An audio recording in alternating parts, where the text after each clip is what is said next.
Have you ever wondered what it's like to be born into one of the wealthiest families on Earth, yet choose a path entirely your own? What drives a person, who could have anything, to dedicate their life not to the family empire, but to the quiet, profound world of art and community? This is the remarkable story of Alice Walton, the heiress to the Walmart fortune, who carved her own legacy far from the aisles of the global retail giant, creating a wonderland of her own. Growing up as the only daughter of the legendary Walmart founder Sam Walton, Alice was immersed in the principles of business and thrift from her earliest days. The Walton household was a crucible of ambition and commercial acumen. Yet, while her brothers were groomed to take the reins of the family business, Alice harbored a different kind of ambition, one that whispered of creativity and personal passion rather than corporate spreadsheets. She pursued a formal education that seemed to lay the groundwork for a traditional career in finance.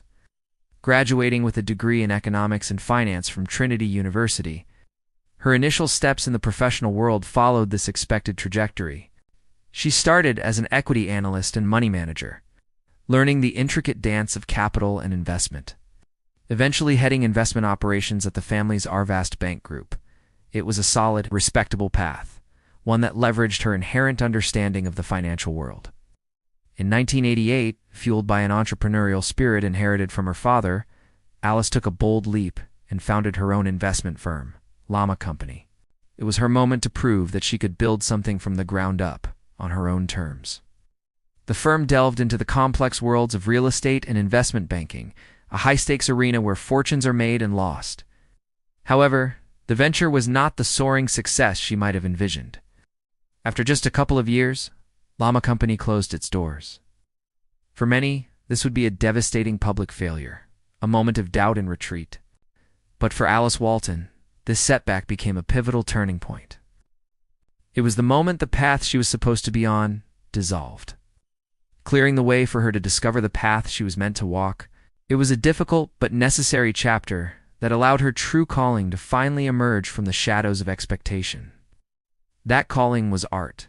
For Alice, art was not a newfound hobby, but a lifelong love affair that began in her childhood.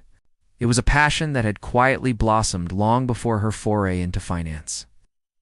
At the tender age of 10, in a moment that perfectly captured her burgeoning spirit, she used her allowance, just $2, to purchase a reproduction of Picasso's iconic 1903 painting, The Blue Nude.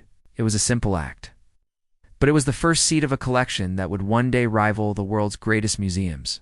She once described collecting as a joy and an important part of life, and this belief guided her for decades. Her personal collection grew with intention and purpose. Focusing on the rich tapestry of American art, she acquired masterpieces from titans like Andy Warhol and Norman Rockwell.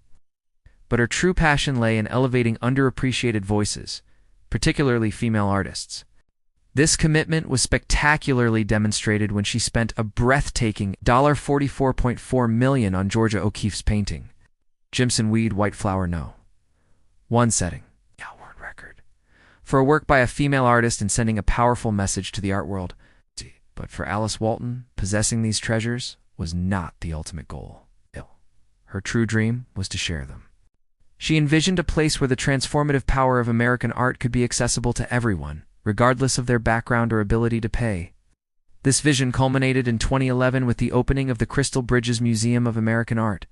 She invested $50 million of her own funds to establish this architectural marvel in her hometown of Bentonville, Arkansas, a location deliberately chosen to bring world-class culture to the heart of America. The museum, which houses her extensive personal collection, was designed to be a gift to the community, offering free general admission to all. It was a profoundly generous act, turning her private passion into a public sanctuary, a crystal palace of art nestled in the Ozark Forest, welcoming all who wished to enter. Alice Walton's immense wealth, the engine behind her philanthropic ambitions, primarily stems from her inherited stake in Walmart. As the retail empire her father built continued its global expansion, her fortune grew exponentially. For years, she has held a position at the pinnacle of global wealth, consistently ranked as the world's richest woman, or among the top 3, often trading the top spot with Elle Ariel Heiress Francoise, Betancourt Myers. As of recent estimates, her net worth is projected to soar past $111 billion, buoyed by the strong performance of Walmart stock. Yet her focus remains firmly on how this wealth can be used to create lasting value. In a testament to her expanding vision for community development, she founded the Alice L. Walton School of Medicine. Set to open its doors in Bentonville, the institution will offer a 4-year medical degree program, addressing the critical need for more healthcare professionals and demonstrating a profound commitment to investing in public health and education for generations to come.